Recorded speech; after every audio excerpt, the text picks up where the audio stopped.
Yeah. You're good. You're good. Okay. Good evening, everyone. You're very much welcome to yet another edition of the African Young Leaders Foundation. It's my honor to welcome you.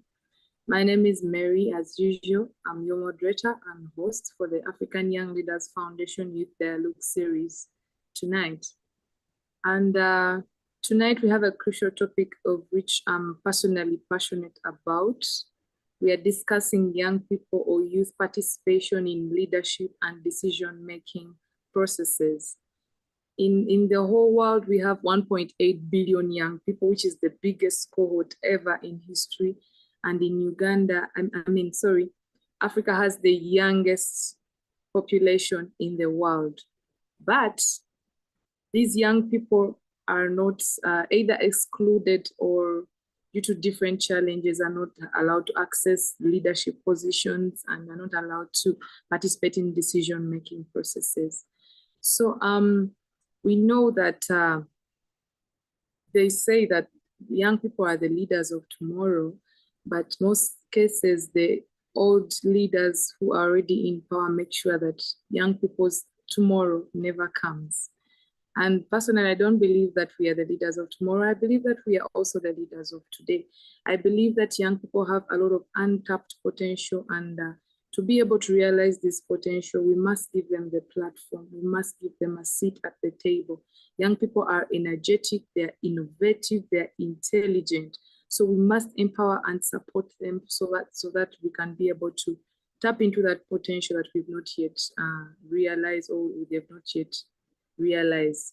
So in the Zoom on Zoom today, I have distinguished young leaders who have taken up positions, and I know that they've faced different barriers and challenges, and they're here to discuss them with the strategies that they've used to overcome them in their countries. So in no particular order, allow me to welcome Mr. Maulid Abdirahman Ali from Somalia. He's the African Young Leaders Foundation Somalia president.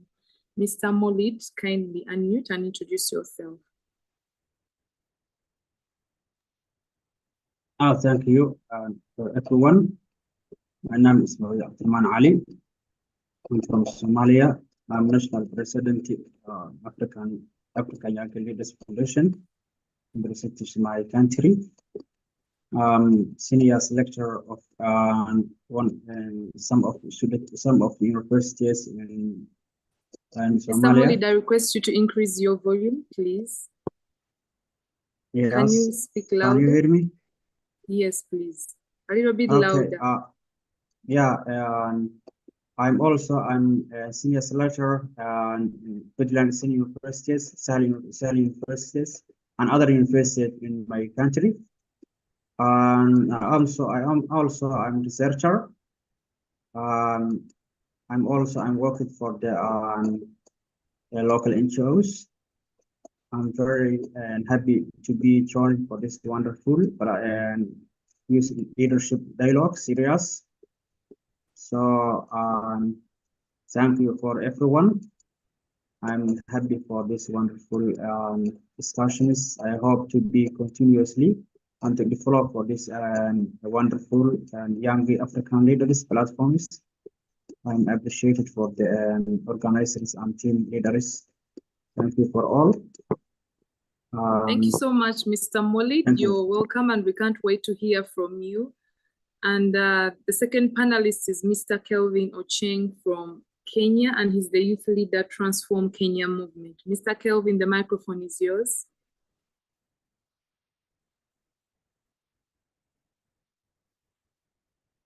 Mr. Kelvin?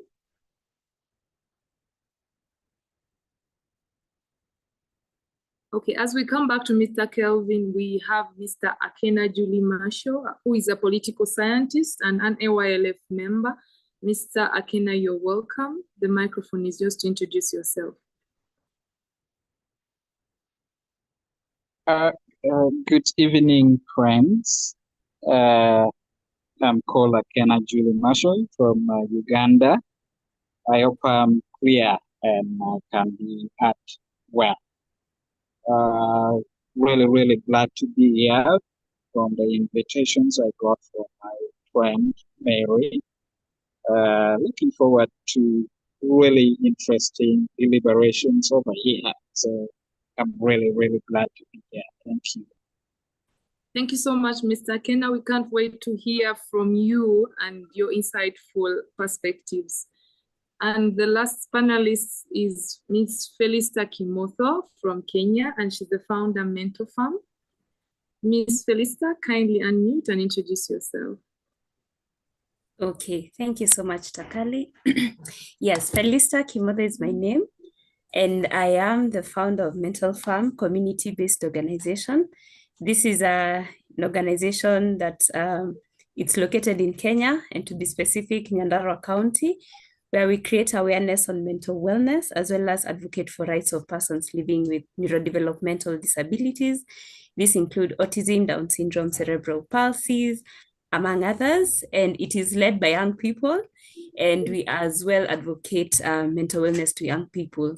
And also on the side, I'm a young entrepreneur. I run a company called Lythera Creations Limited, where we do printing, branding, graphic design, and as well as customized gift packages. I'm so excited to be here today and looking forward to learn from each and every person, those watching, those in the panel, and yeah, thank you. Thank you so much, Ms. Felista.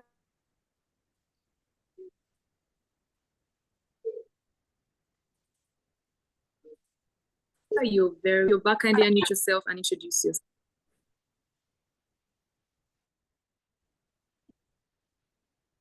Mr. Kelvin. Okay, thank you so much. My name is Kelvin Ochieng. I'm the National Youth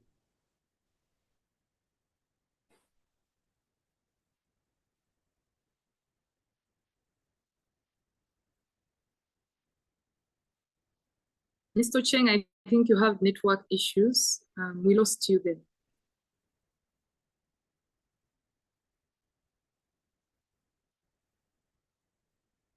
Mr. Cheng? Okay, we'll get back to you.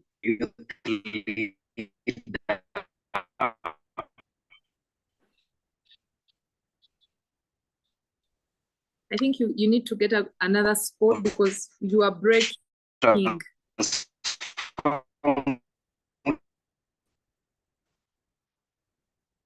Oh, we lost him. So sorry. We'll talk to him when he's back. So welcome everyone. As you've heard from our distinguished panelists, most of them and each of them at least holds a leadership position. And it serves, it means that they're suitable for tonight's theme. Tonight's theme is Empowering Tomorrow, Young People Participation in Leadership and Decision-Making for Sustainable Change. So Mr. Kenna, I want you to unmute and tell us how you would define meaningful participation in leadership and decision-making. Do you think that young people's participation in leadership is sufficient in Africa or in your country? Kindly give us your thoughts. Well, thank you so much, moderator. Appreciate for giving me the ground to start the topic. First, going forward, we must acknowledge and accept that Africa is endowed with a lot of vigorous human resource in the youth. So when we are talking about youth participations in decision-making and leadership, this is a topic that we need calmness of the mind to handle. Yeah, we don't need to rush about it. So according to me, meaningful youth participation in leadership and decision-making would mean active and inclusive involvement of young people in decision-making processes, leadership positions, and governance structures. It ensures that their voices, perspectives, and ideas are valued, respected, and influential in shaping policies, programs, and initiatives that affect their lives and communities. From my definitions, you can see clearly that clear pivotal word like active. First of all, if you're a youth, how do you identify yourself? You must be, our constitutions give a certain age gap that qualify to be a youth. So first of all, you must be active.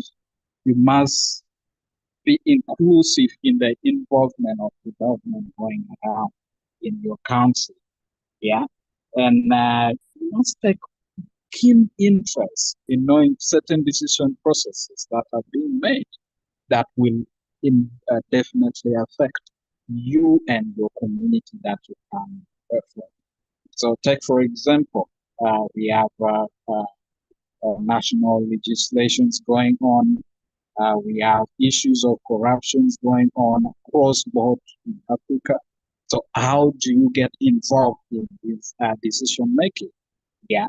So to me, I think meaningful youth participation would mean those key words. Yeah. As I noted earlier, that is in leadership positions, in governance, and in decision making. Yeah. Here we are talking about leadership. Leadership does not only mean politics. Yeah. It can also mean leadership at the community, leadership in organizations, in companies. How do you ensure meaningful engagement and participation of you being a part? Yeah. So, panelists, I think let me stop there. That's my brief synopsis of what leadership is. Thank you. Thank you so much, Mr. Akena. You helped me remind our viewers something that I had forgotten. Like when you talk about leadership, we don't only mean leadership in politics, but we mean leadership in all aspects of life. For example, entrepreneurship, be it in your organization, be it in the community. And actually leadership also starts at home. There is self-leadership. So we talk about leadership in all aspects of life. So Miss Felista, and in the Kenyan perspective and the fact that you're a woman, can you tell us the main challenges that are preventing young people from assuming leadership positions or roles in all sectors of life, coming from a Kenyan perspective? Thank you. Okay, thank you very much. So as young people, especially now speaking from the Kenyan perspective, we face different challenges when it comes to leadership. And I just have a few pointers. And number one is age bias.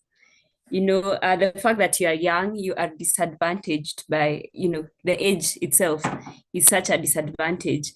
And there's a stereotype that happens where young people are told they are incompetent, they lack maturity. And I feel as a young person trying to get into the leadership spaces, I've really struggled with all this, because I would say I got into leadership when I was 18. And every time you go somewhere, they say, I think she has more years to live than us. So let us take the leadership role now. They are the leaders of the future, so they don't need that space right now.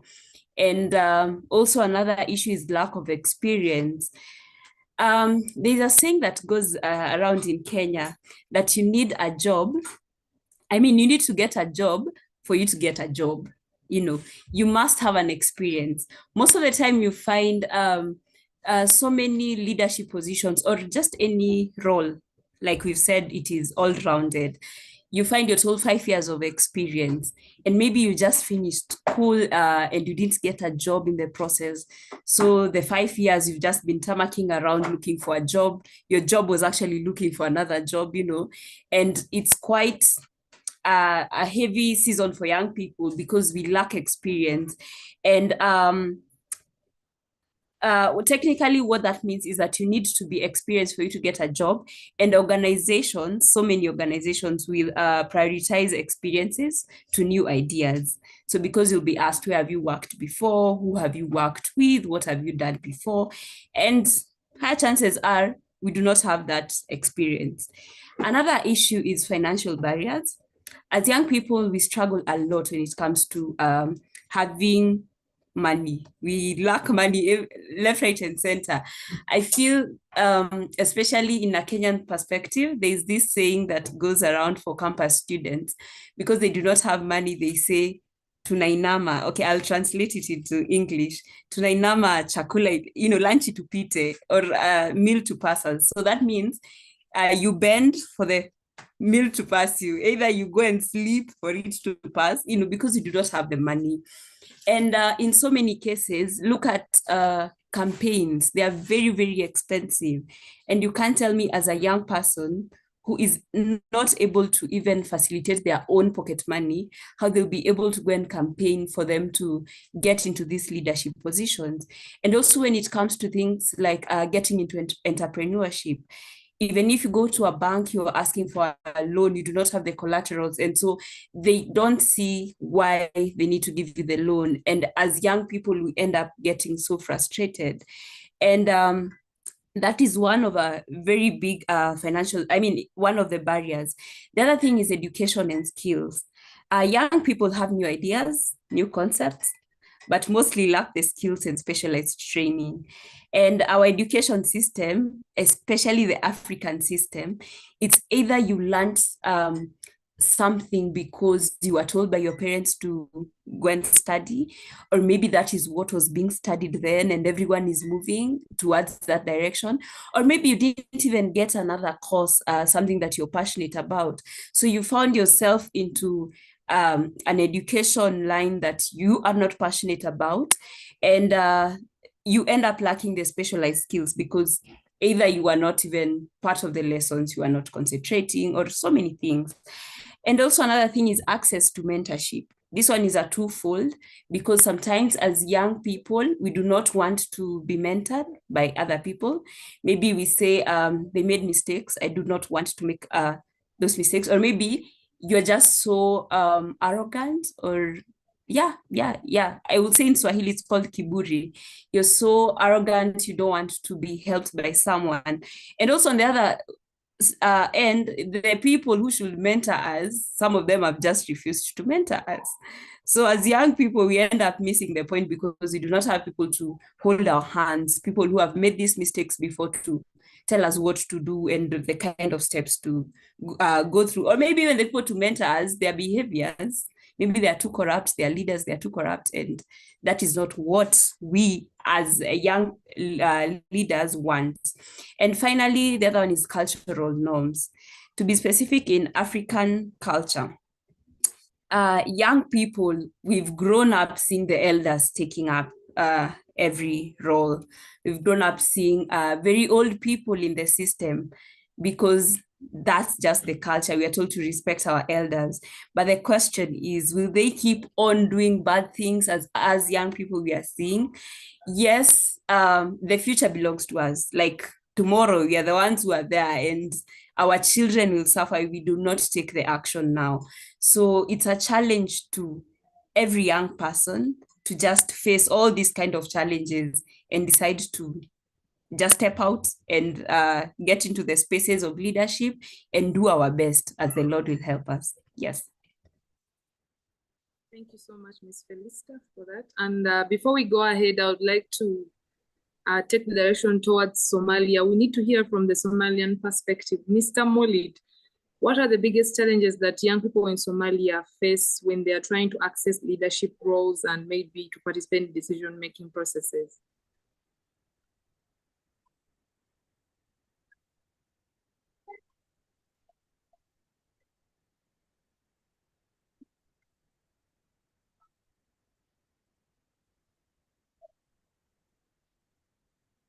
Mr. Molid? Thank you. Thank you, Mr. Takele. You're a great moderator. I appreciate you. Thank you very much for our team. Actually, it's a great question. The challenges for Somali youth in leadership. So it's big challenges because, as we know, the Somalia is these developing countries and trying to be developing and to be rebuilding the status for the other sector of the government. So there is more challenges, including by lack of governance because of the government. We have a lack of governance, lack of institutions. So that's the more challenges that can we say for the leadership role to enter for the youth in Somalia. So there is other great challenges we can mention it because the lack of governance is the big issue for the leadership. So the other factor we can mention unemployment. There's big unemployment and underemployment. The high youth unemployment rates remain significant concern in the state, the country, unlimited job opportunities, and lack of professional training, inadequate infrastructure, because the country trying to be building for the economically sector, so that we can make by the big challenges and impacted by the youth to be participate and to be part of the leadership and decision makings by the states. So that's the factor and challenges that faced by the youth. Educational disparities, that's the other factors. The access to quality and education is essential for the development of the youth. Unfortunately, Somali's education system has suffered from the years of conflict, resulting in shortage of schools, qualified teachers, educational resources. You can face it by the educational sector, or we have the when do we have not by education sector, educational strongly, the leadership role is maybe impacted by the challenges. So the other factor is political instability and lack of the use of the representations by the political party for the different sectors, for example, legislative party, executive parties, and courts. There is no the other institutions for the government sector. The use is representatives. The limit, maybe we can say 1%, 5%. It's where I can say for the high limits.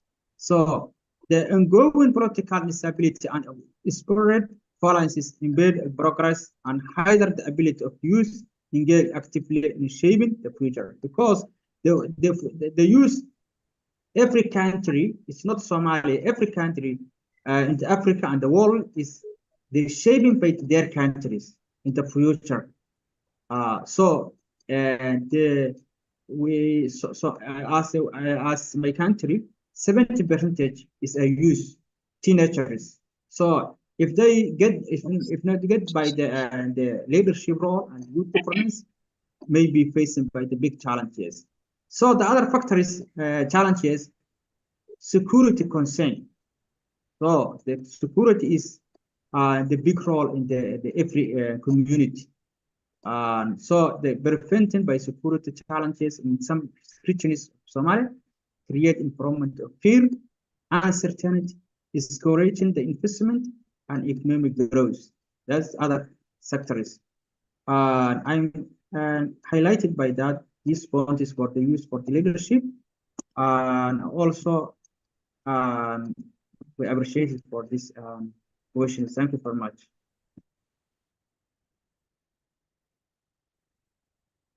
Thank you so much, Mr. Molit, for giving us the Somalian perspective.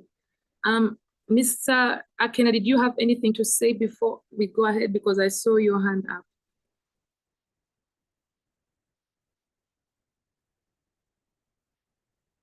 Okay, he's off. Okay. Mr. Kelvin, are you able to speak now? Yeah, sure. Okay.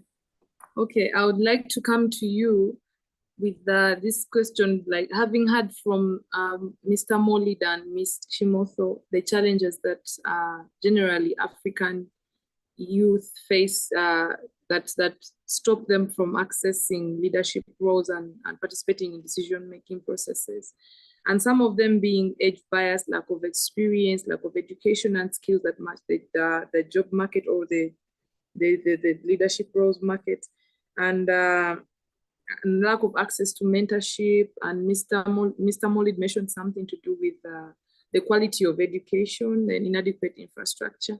So how can some of these challenges be addressed, like in the African perspective? Thank you. Okay, thank you. To tackle with first of all, to tackle with the issue of education.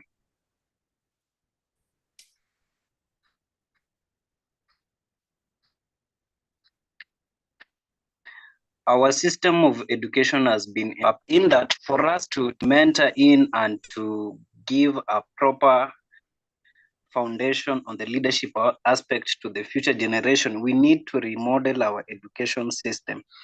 In that, in our education system, we have to inbreed or to bring in the aspect of civic education. In that, we have to teach the younger generation of the younger people the importance of, one, being a voter. First, they have to understand, why am I voting?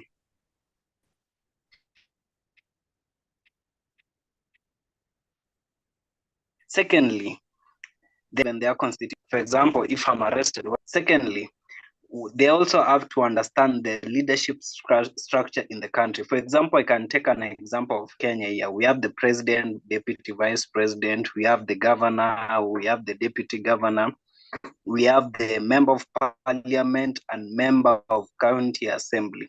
So they have to understand every structure. Our education system has to identify those structures, address them, teach them, and equip them on how to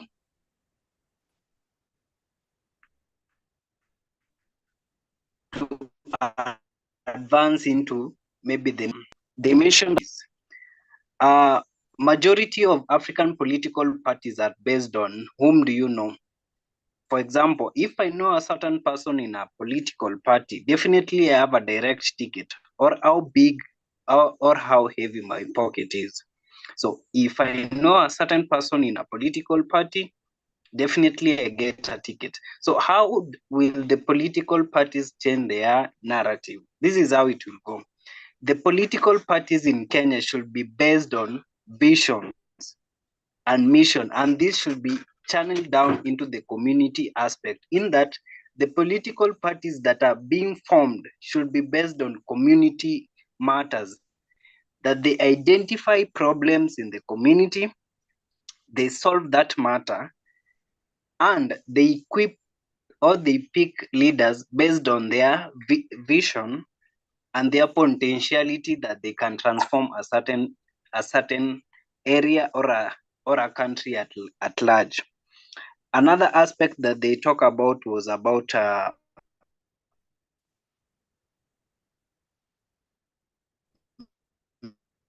mentorship. How are we going to mentor? Has been, most of the people they sometimes don't tap into the aspect of mentorship. For example, a young group can be picked to be mentored on certain kind of, maybe let me say about how to eradicate or how to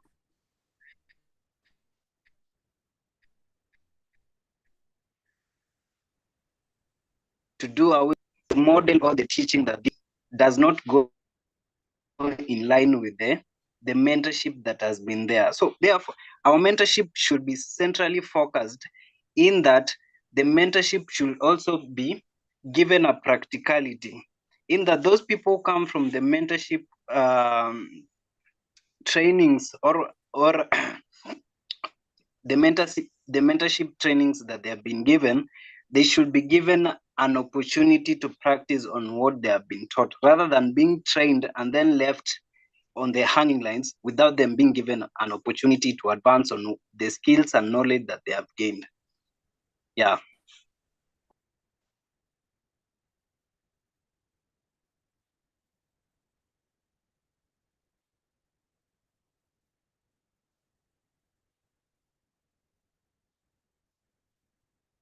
Okay, thank you so much, Mr. Kelvin Ocheng.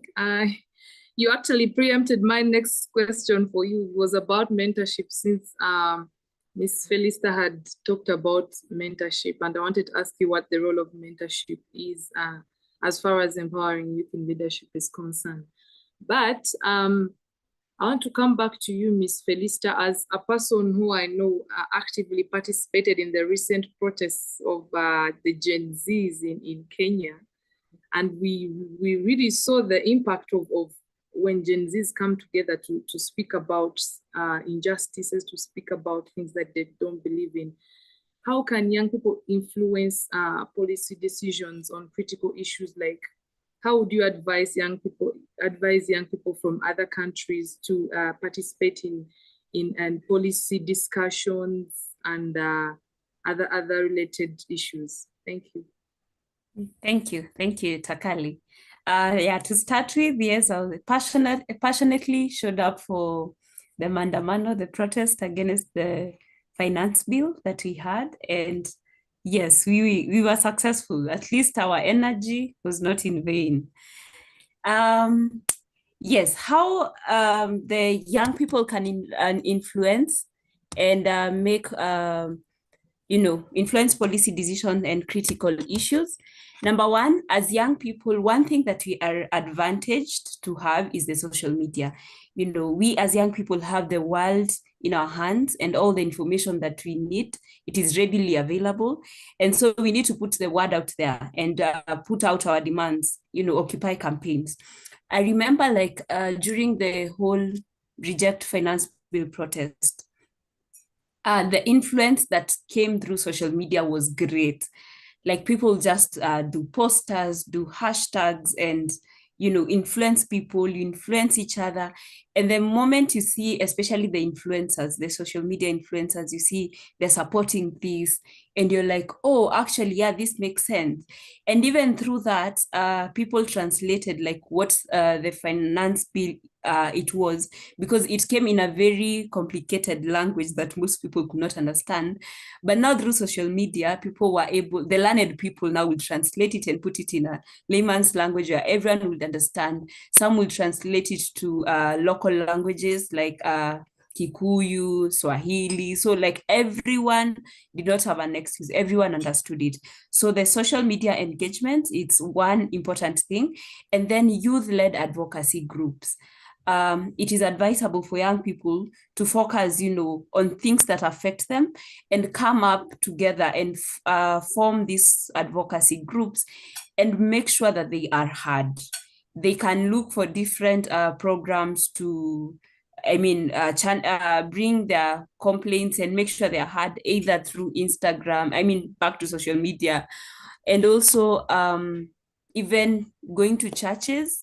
I remember that specific time. Allow me to use the Reject Finance Bill situation where we were protesting. Young people went to churches and they were like, we are here to talk, and please listen to us. And we are showing up, all of us as a team, because this finance bill is affecting each and every person. So young people using the different advocacy groups and also civic engagement. So this is whereby it is promoting the quality of life in community through both political and non-political processes. So in Kenya, we have an example of a person called Morara. So Morara gets to the ground, looks for a project that the government had promised or is promising to do. And then he gets into details to see, is the money used well? Did they accomplish what they promised? And this is just to keep the government accountable. So if we as young people can do such things to keep our leaders accountable, and also things like civic education campaigns. He runs a civic education campaign telling people about their rights and what they should do. And then now finally is making policy proposal. So this is both through parliament and through research. Go to research and write proposals and publish them if possible for the world to see. Yes. Back to you, Takali. Thank you so much, Ms. Felista. That was very insightful. Mr. Akena, before you went, I had seen your hand up and I asked if you wanted to compliment on the discussion about challenges that was going on. Oh yes, oh yes. Thank you. Sorry for the technology glitches around.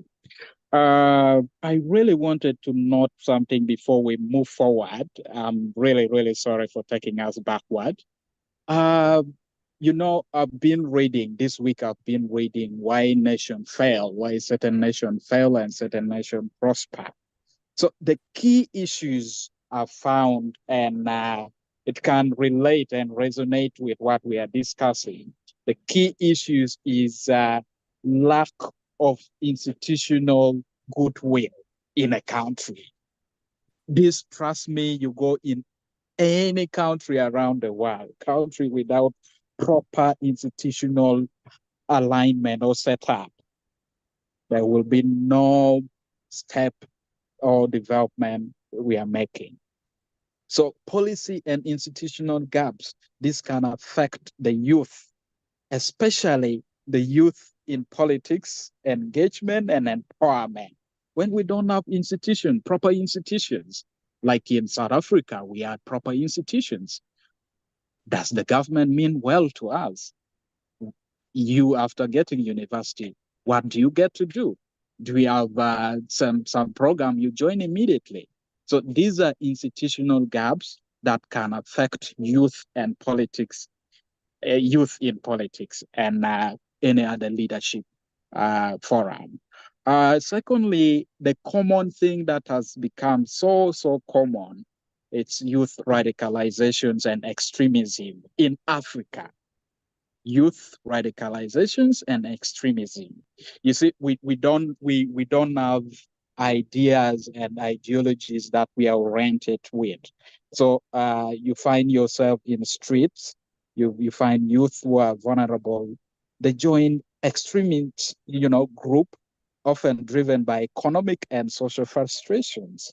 So you have nowhere to start from. You feel, I should be a part of this team to, push an idea forward. So that one, you're exposing yourself to extremist ideas, and that does not push you forward. So that is a big problem that is youth are facing in leadership. Yeah. And we talk of intergenerational tensions. You and I can agree on this. Tension between older and young generations, hindering collaborations and knowledge transfer. This, you and I can still agree on this. You work in a company, you're a young person and you seek for an opportunity to volunteer probably.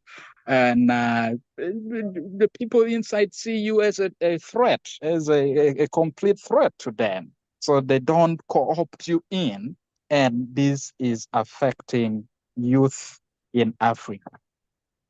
So I thought I should put this clear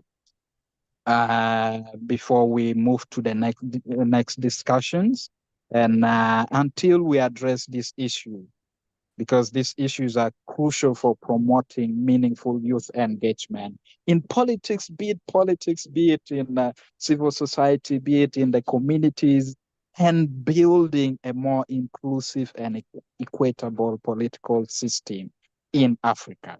So we need to first address this key pressing. Thank you so much. Thank you. Thank you so much, Mr. Akena. And since you brought us to, to this side, you talked about the intergenerational tension, and we believe that as young people, we need to work with the old generation. How can we effectively work with the old people to release that tension between us, because we cannot move forward without working with them? How can we effectively collaborate and work with the other generation that we found?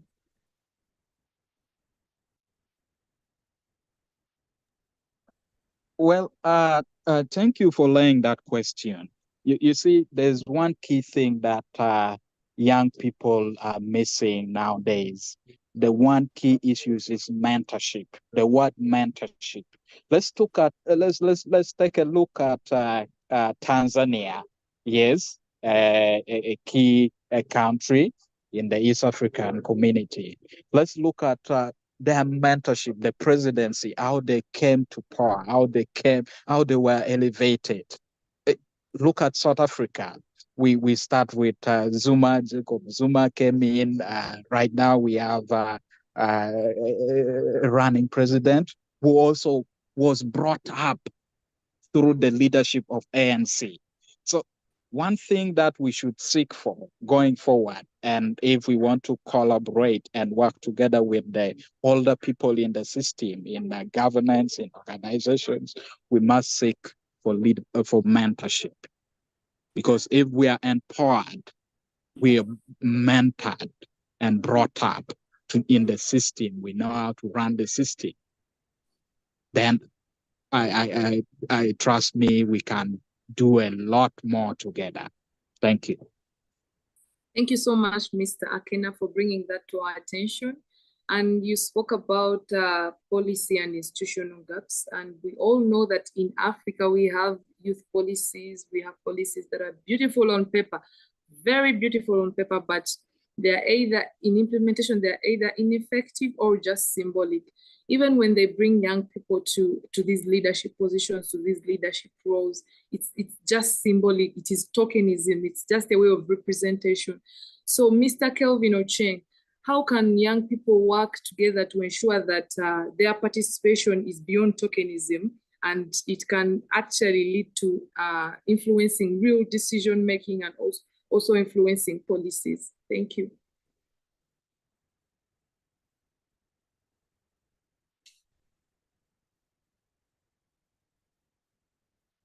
Mr. Ocheng.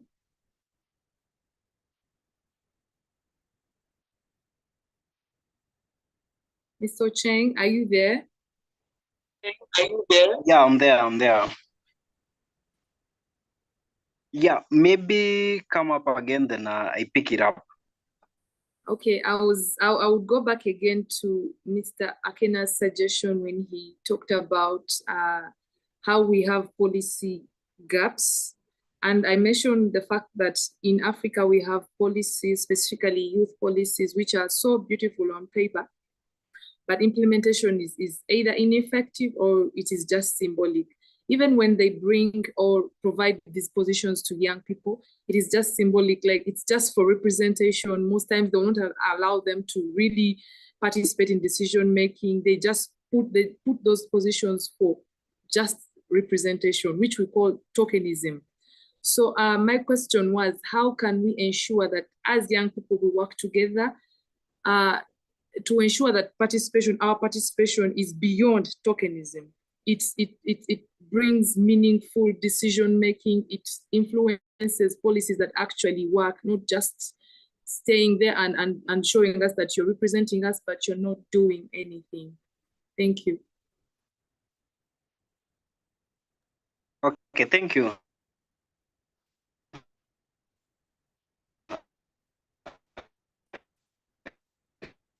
Captured it well. Okay, the first thing to engage in more forum of civic education. In that, a big number of the young population are not exposed to the aspect of civic education. In that, once we teach a certain group, for example, an example that Kimodo was saying of a young boy who is giving civic education to the public and telling them on now some of the projects that the government have done and they haven't been accomplished, or the government promised to do them, but you find money was swindled in one way or another. So the first aspect is engaging the youth into civic education. This can be done into engagement by local NGOs, by partnering with them, engagement with the political parties which can champion the clarion voice of trying to change. This brings me to this.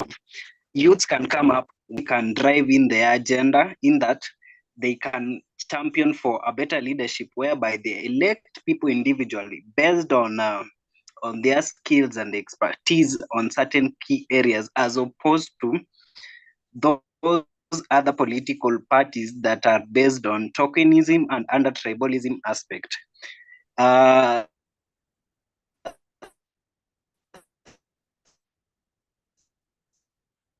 thing is that they can come up with that govern them, in that they can do certain things that are not done in a certain manner as opposed to the other political parties. For example,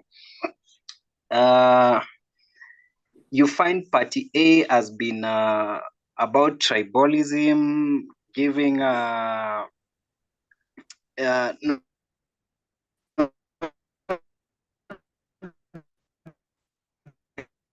delivering leadership in a certain. I believe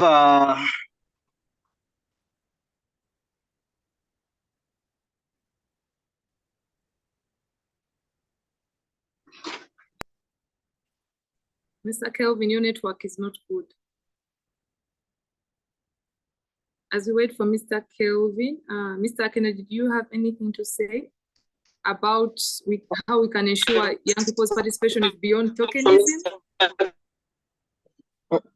Oh yes. I just wanted to bring a clear picture of what we are dealing with. Nowadays, we have a clear challenge, a huge challenge about tokenism. You and I can agree, yeah. You find an organization or a civic society is trying to organize for a conference for the youth to come and hear their, air out their opinions. And the first thing you'll be interested in is to know whether there's some patien, where there's some fund, transport refund, where there's this and that. So until we eliminate those culture of money and putting money into issues, that platforms that can benefit the youth themselves. Yeah, until we eliminate that, then we can start a conversation to chart the way going forward. So first of all, we shouldn't expect money at the end of the day when we are getting engaged into this kind of civic space. Yeah, we shouldn't be mindful of the money. Go with the art of learning and to impact and become consequential or in the society that you live in. So in that way, when we become consequential, we can push our agendas even going forward in businesses, in politics, in societies and communities that we do come from. So let's mark that to eliminate issues of patronage and clientelism. We need to first eliminate issues of money. So thank you. Thank you. Thank you so much, Mr. Kena. Anyway, in briefly, what you're trying to say is that if young people are given the platform, it's really up to us to ensure that our participation is meaningful. We shouldn't wait for someone to just hand it over to us and then we sit and we are like, okay, now we are here. So we should make sure that our engagement and participation is meaningful. It's really up to us, entirely up to us. So Mr. Molid, coming from an academia background, I'm aware that you hold a position in an education institution. So please kindly tell us how education institutions, how can they play a role in preparing young people for leadership and decision making?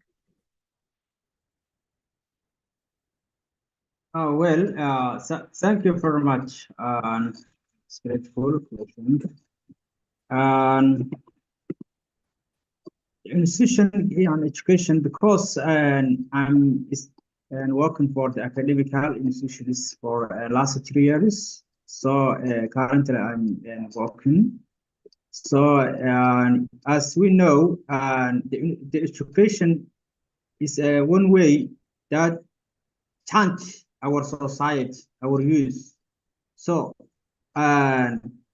first, we can build our society, our young leaders to change for the country as well as for the whole the continent, whole the country, or whole the world. So the education is the factor way can we influence, can we change our community. So the educational institutions can integrate, must be integrate the leadership training into their curriculum, or for extra curricular activities, focus on the leadership and provide the platform for the students and the initiatives. So we can initiate initiatives, the platforms that we can training, we can workshops, we can seminars provided by the and about the leadership and influenced by the government, public and civic society, public management. So that sectors we can change as our leaders tomorrow.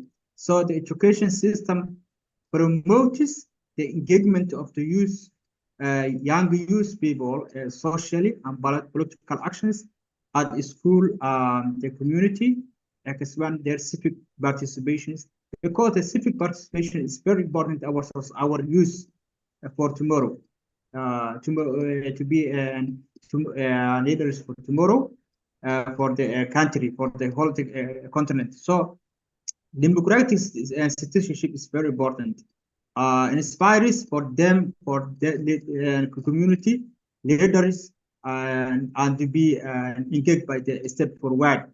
So to become more open-minded and socially responsible. So when we build our society, our young society, our young leaders, they feel by the responsibility for their community, for their country, for the whole.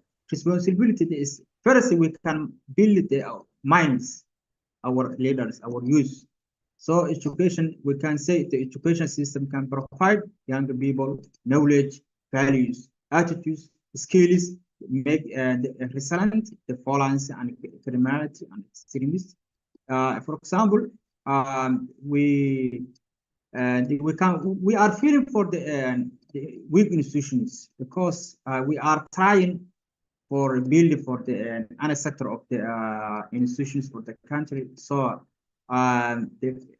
so we can suffer for the crisis, So this, for example, I'm member of the African Youth Leadership, because, for example, I'm gaining for the building by mind, by leadership. So this is kind of platform is education sharing, leadership sharing, everything they building by the mind. Tomorrow we can change our continent, our country. So the next factor is a civic and leadership education. That's very important. Primary and secondary education is very vital in order to teach and motivate young people and to acquire leadership knowledge and skills early. Their formal education is and nature youth leadership. This factor, civic education, is very important. It is not that we can guide the way, change our and use our society. Civic engagement is very important. This is all my finalization. Thank you, moderator. Thank you, Mr. President. Thank you.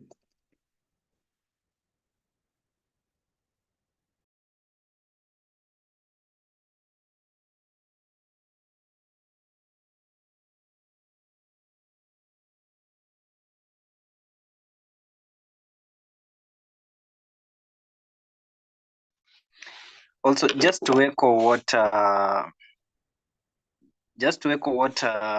Kenna was saying on the aspect of tokenism, I believe another narrative that we can change is we should do away with the structure of party politics based on money. That if you get into a certain political party, they have the capability of giving, or they have the capability of manpower vis-a-vis the resources that they have. So we have to channel our thinking or our mindset that for us to choose better better leaders, we should not condition ourselves into the party structure idealism, that we should choose candidates based on their capabilities, visions, and the missions that they have for the well-being of the society, for the country, and for the people at itself and the future of that respective country that the citizens are bestowing for them the power.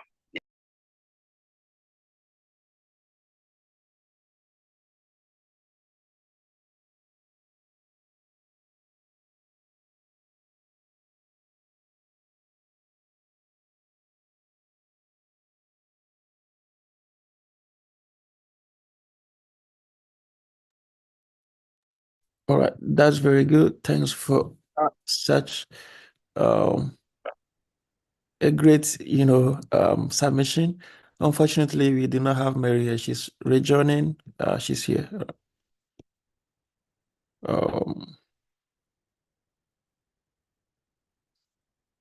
Okay, so I think Miss Felista, if not spoken for quite some time now, can you go ahead to add your contributions to? Can I chip in? Can I chip in something? Okay, just 30 seconds, then we can go to Miss Felista.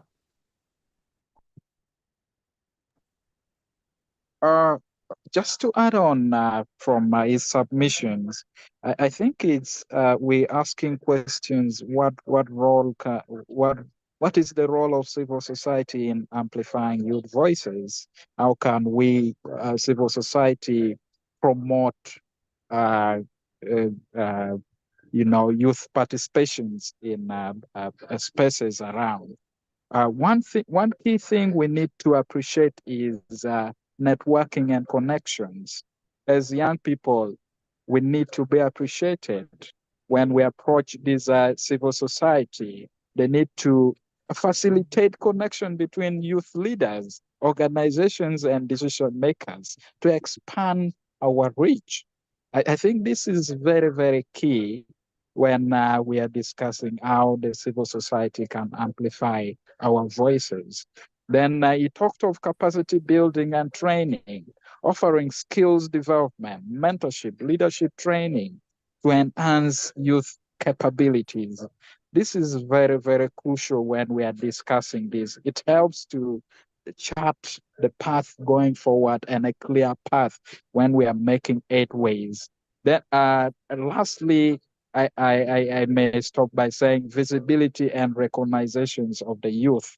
These civil societies around across Africa, like the AU, they have the Youth Advisory Board, they have what? So they must strive to recognize, first of all, the achievements of the youth, showcasing youth achievements, stories, and contributions to raise awareness.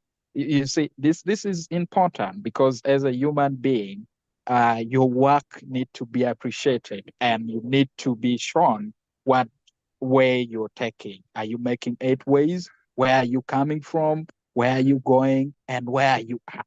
Those are key 3 things that we must recognize before moving forward. So thank you.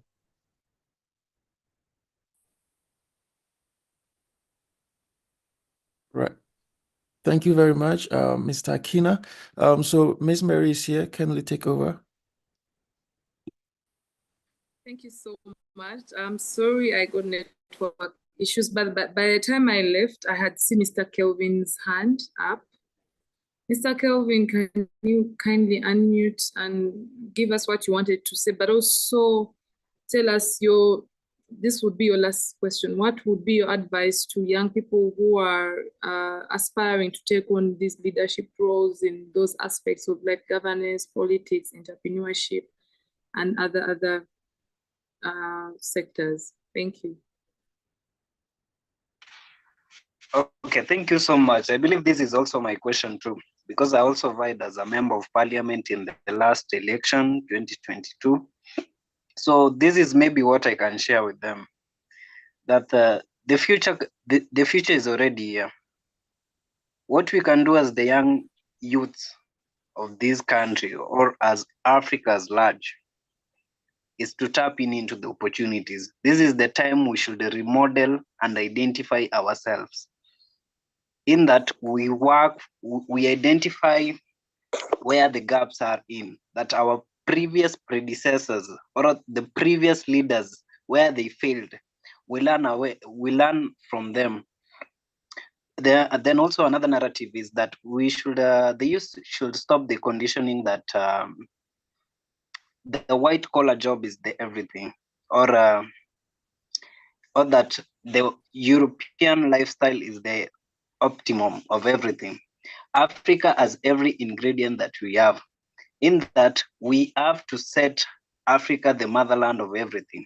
This is whereby we should start teaching our fellow youth the importance of agriculture, the importance of our mineral resources that are based within us here. So we need to restructure our leadership. The youth should discover and restructure their leadership aspects, starting from the grassroots level. For example, in Kenya, we have the governor seat, the member of parliament area. We need to start by identifying the potential youths and sponsoring them in their various activity. Also, another factor is civic education. Majority of the youths are not exposed to civic education. As young youths, we should identify and work with the local communities, entities. For example, working with AYLF, other brands area, like for example, Raia Trust in Kenya. Those are the key areas that can reach the marginalized area. For example, there are people, young youths who are illiterate. They haven't been exposed to education. So how are we going to teach them the importance of voting, exercising their duties? How are we going to remove the notion of political handouts every now and again, that if a politicians come into a certain area, they have to dish out money? So we have to remove that conditioning from them by offering them the basic civic education to them all. And also another aspect is engaging them in open forums. The youths can engage in open forums like this one, for example, where it can expose somebody's ideas, ideology, and they can engage and share ideas and proper networking in between them. Through that, they can identify their weakness and potentialities, and they can change a narrative of that. Burkina Faso did it. We can also do it in this 21st century. While I was raising my hand, I had raised an issue about the political, you asked about the political tokenism. I was just echoing what Aken had said, that for us to change the narrative, we have to outdo with the political parties that are always dishing out the tokenism or handing out handouts. For example, if they come to campaigns in local areas, in local communities, that they give out money. So the youths can do this away by not engaging in such kind of a forum, but rather choose respective leaders or work with specific individuals that can change the narrative of the handouts or political tokenism in their respective countries. Thank you. Thank you so much, Mr. Ocheng, for that. I'm glad that you are able to air out your perspective on that, even the fact that we are all struggling with network, but we soldier on. I want to read some comments from YouTube. Thank you so much, our YouTube viewers. We have Yvonne is saying she's joining from Zimbabwe. Hi, Yvonne. I'm seeing Denzel saying peace, and we have Abaho Adam. She's saying, hello, everyone. I'm Abaho Adam from Uganda. Thank you, AYLA, for this insightful session. We have Birinjiro Emmanuel from Rwanda, and he says he's glad to be here with you. Thank you so much, our YouTube participants. And we have one last question from Adnan Nikita, which I'll forward to you, Felista, as your last question. This person is asking, okay, this person is called Olivier Isingwizi and is asking, what advice can be given to governments which exclude youth in decision-making?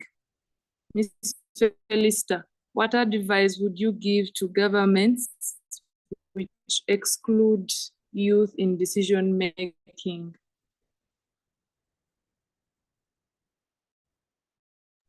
Okay, thank you.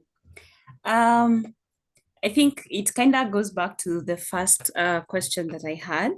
I mean, the challenges that we face as young people, but what I would advise the government, if I was able to advise them and for them to listen, is number one, create more civic education, just like like Ocheng was saying.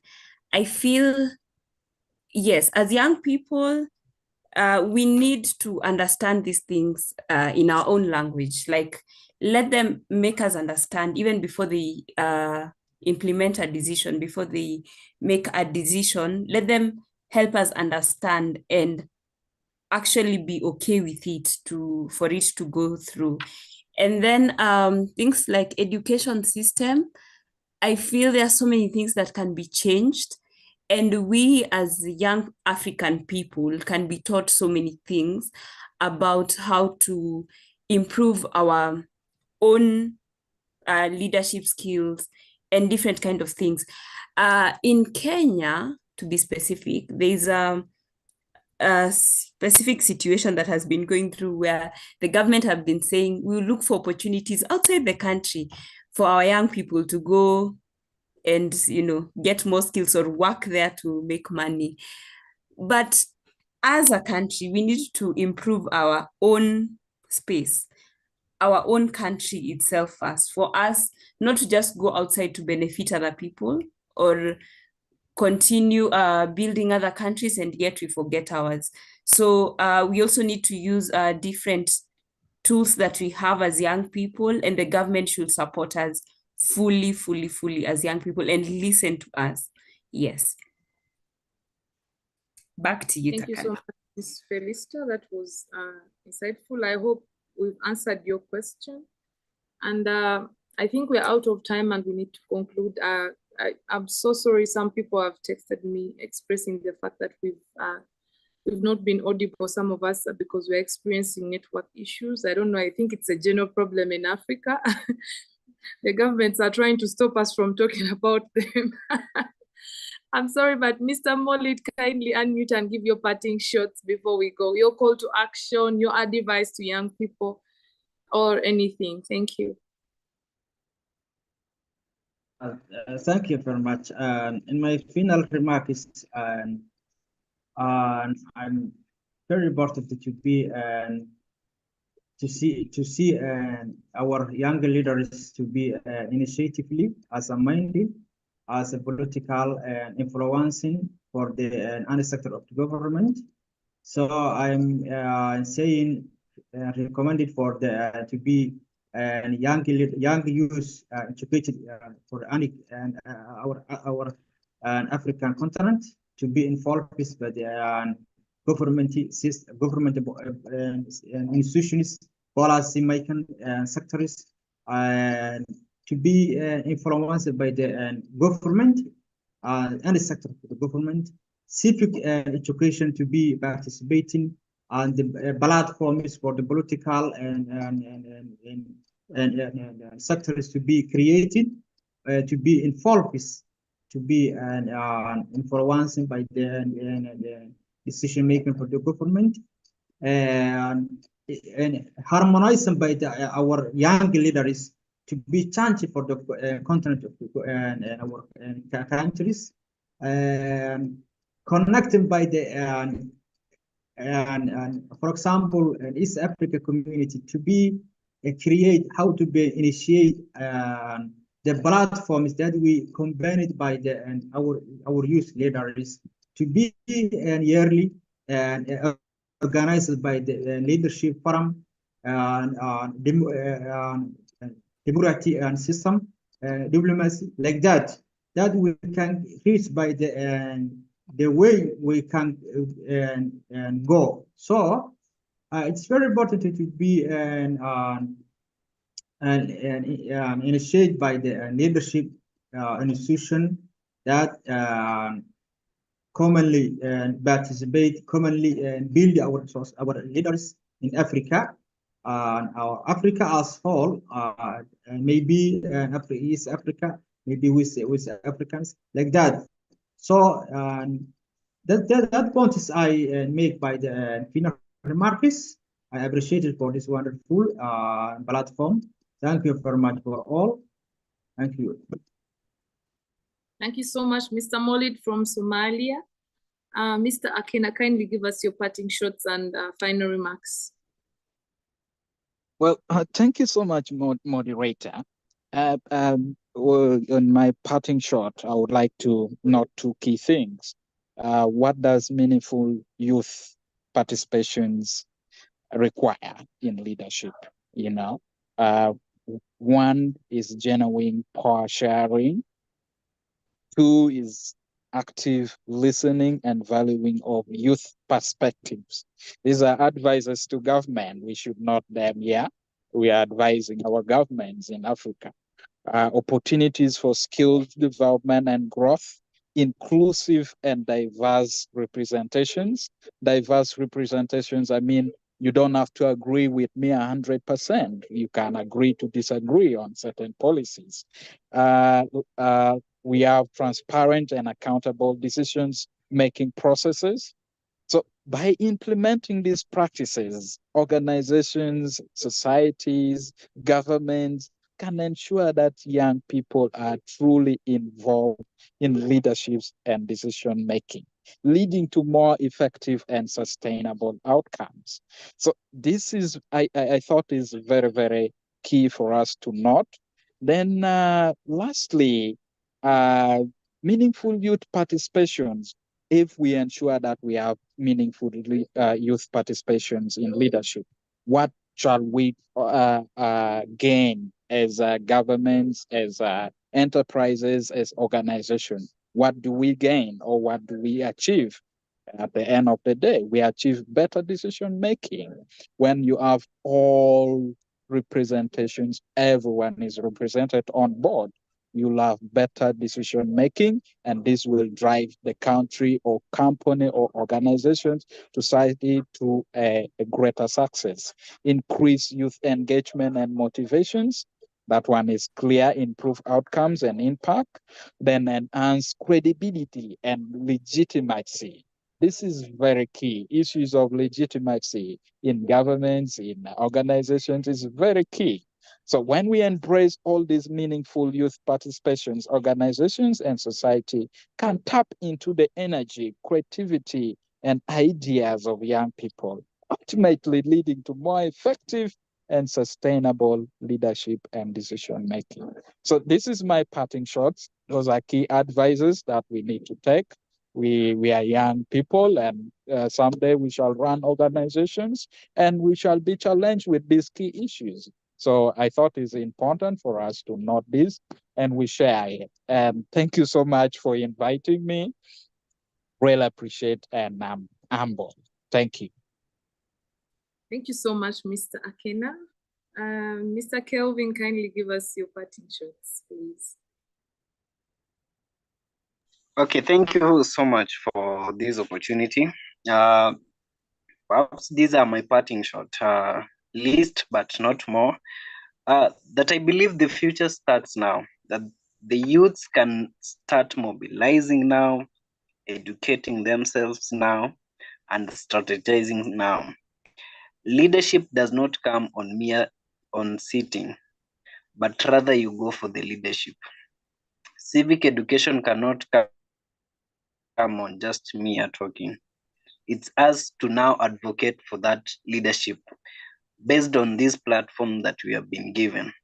So there's a narrative that says that the early bird catches the worm. So we are the early birds. We need to catch the worm. So the earlier, the better. I look forward to seeing the visions and missions of AOLF achieved through civic education here in Kenya. Thank you. Thank you so much, Mr. Kelvin. Ms. Felista, lastly but not least, kindly give us your call to action and your parting shots. Thank you. Okay, thank you, Takali. First of all, to say you're such an amazing moderator. You've done it so well. and made our time very easy. Yes, good job. My parting shot is, as young people, let's choose to serve. It's all about being served, but let's choose to serve. As much as we won't get the pay, let's choose to serve. And at the end of it all, it will pay. And then to echo Kevin's word, we are the change. No one is coming to save us. It's us to just take the step and bring the change. So let's use the available resources we have. If it's social media, let's post, let's create awareness. If we can do campaigns, let us walk around making noise for people to know what exactly we want. And because we are the change. We are the change and no one else is coming to save us. Yes. Thank you, Takali. Thank you so much, my distinguished panelists. For sure, I cannot add anything on that, but allow me to say just a few things. I know that there are people who are natural born leaders and there are people who are groomed into leadership. But I believe personally that it all starts with giving platform. If you don't get the platform, you cannot achieve anything. Just like the way our founder of AYLF gave me platform to host this dialogue. It starts with giving platform, because when young people are given the platform, it not only builds their capacity, but also takes their input into consideration, because we, like most of you said, we are energetic, we are innovative, and we can foster change in Africa. And remember that leadership is not defined by age, no. It's defined by vision, courage, and the willingness to take action for a greater good. So it is up to you to take action. You've had it all. It was insightful. Thank you so much, our YouTube viewers, for always keeping it here every Sunday. Thank you so much, our panelists, once again, for taking your time to share your insights and perspectives with us. Thank you so much, African Young Leaders Foundation, for always giving us this platform to express our views. Thank you so much, everyone. See you next Sunday. Bye.